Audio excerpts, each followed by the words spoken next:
Hello, BookTube. For the final tag, I'm going to be doing this tag Thursday. I'm going to be doing the favorite characters book tag.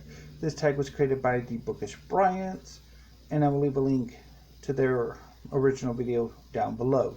Before I begin, though, again, I've been having some issues with the lighting. Let me know how the lighting on this video looks.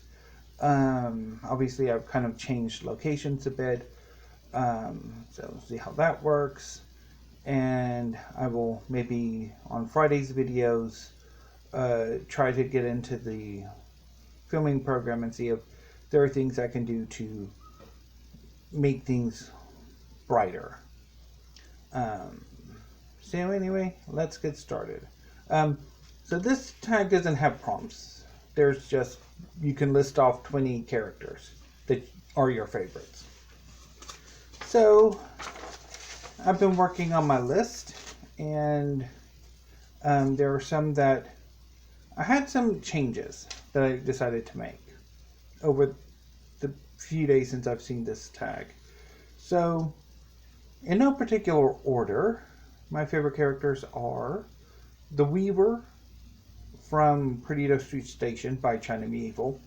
The Weaver is this sentient, though differently sane, spider that sees the world through a sort of universal web. And how the Weaver sees the universe is generally in terms of aesthetics. That a weaver's goal is to make their world web as pretty as can be, defined by themselves. And so the weaver, and this particular weaver, lives deep within the bowels of New Crobuzon, this fantastic, weird steampunk city. And the weaver is recruited to help the city, initially by the mayor, and then later he joins the plucky heroes against an infestation of these monstrous moths that eat people's consciousness. And the weaver pretty much spends most of his time, or its time, fighting these moths, not really winning, not really losing. And it's when the main character, Isaac Durkheim Nebulin, kind of comes up with a way to basically defeat the moths that the Weaver kind of joins in. But the Weaver is such a brilliant character. His dialogue is so well done. Just brilliantly done. My second, or I really should not be counting these down, should I? So next on my list is Miss Jane Marple. She's the elderly spinster detective created by Agatha Christie. She appeared in 12 novels and a number of short stories. Jane Marple is a detective. As a detective, really shouldn't work because she's basically a little old lady who's never really left her home village. Her style of deduction is really rooted in drawing upon her past experiences, that people she's known are very much like the people she encounters. So by drawing parallels between what she's experienced to what she's experiencing, she's able to figure out, okay, well, this person did this, and this person reminds me of this person, and so these situations are maybe kind of similar or maybe not, but I suspect this person's probably doing X. And now, this style of deduction, also given the fact that she has zero actual police experience, it's like her deductions, her conclusions are very skimpy on physical evidence.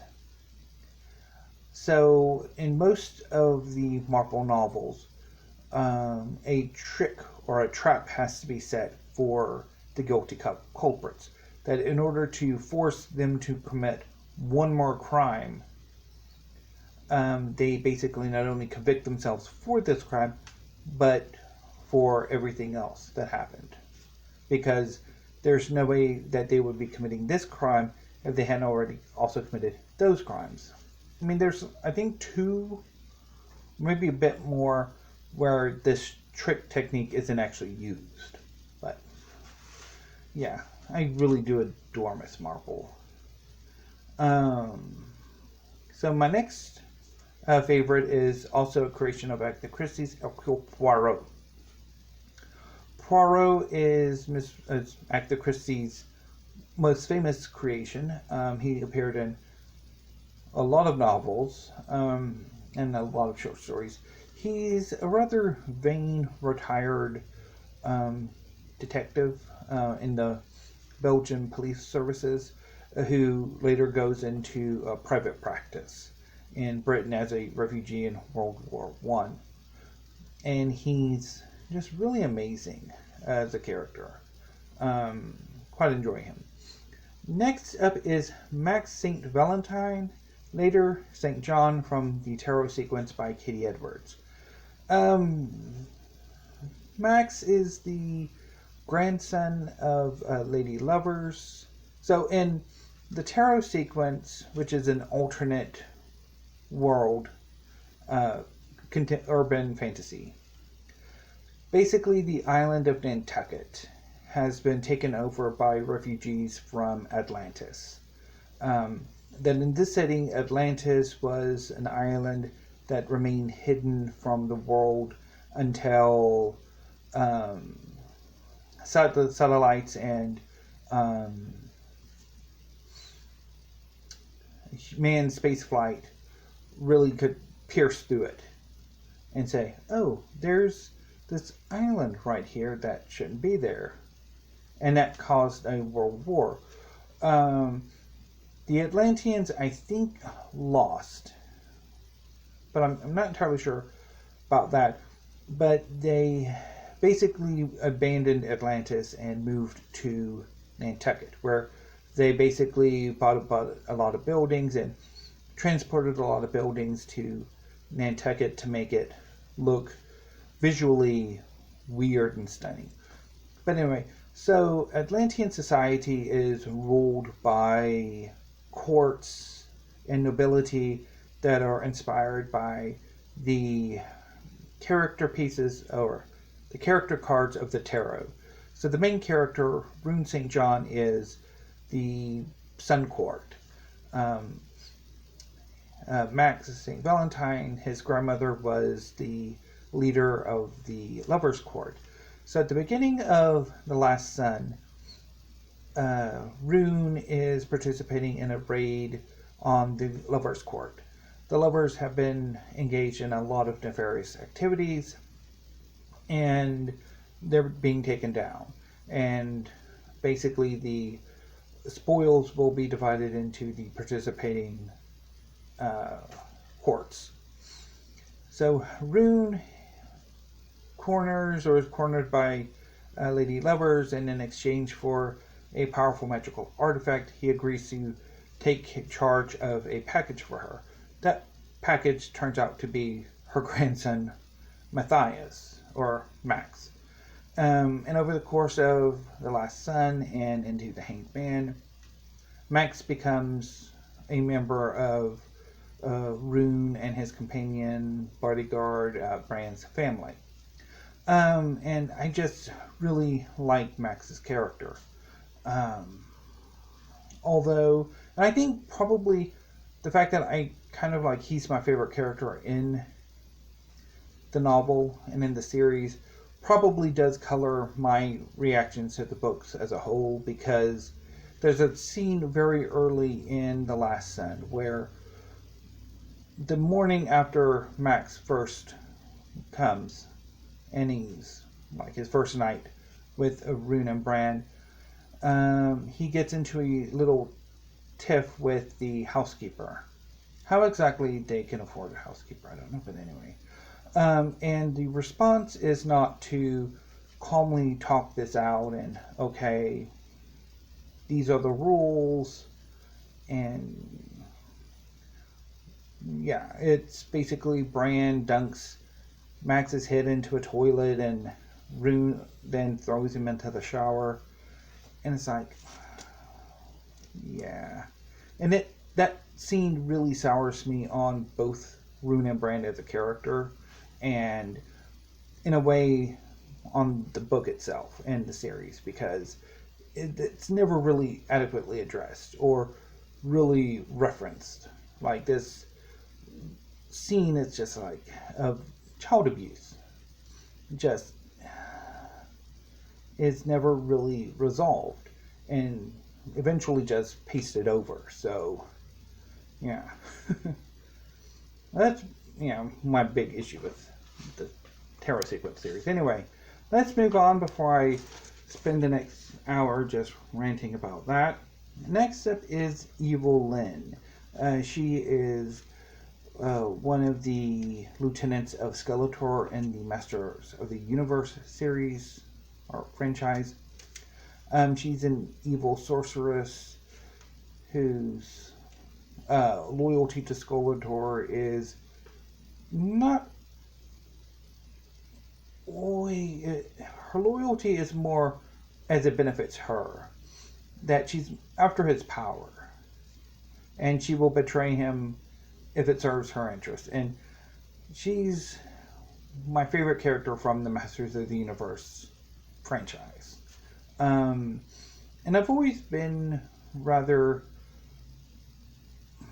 fond of the villains in a lot of the cartoons I watched as a kid. And Evil-Lyn is definitely high up on there. Next up is Conan the Cimmerian.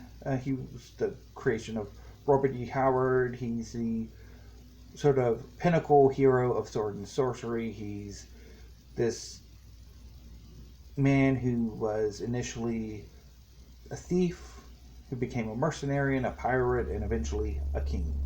And he is amazing. So long as you don't get on his bad side. Next up is Namirrah. He appears in The Dark Eidolon by Clark Ashton Smith. He is a feared, powerful wizard who seeks revenge on the spoiled brat of a prince who named him when he was younger, and that revenge ultimately costs him dearly. Next is Billy Kaplan, or Wiccan. He's a superhero from Marvel Comics. He is one of my favorite superheroes, particularly I think my favorite in Marvel, although Marvel doesn't really do much with him. It's like every few years they have something for him, but anyway, so he's just amazing character. Next is Tim Drake, the third Robin. He's my favorite DC character, and he's my Robin. So in a way,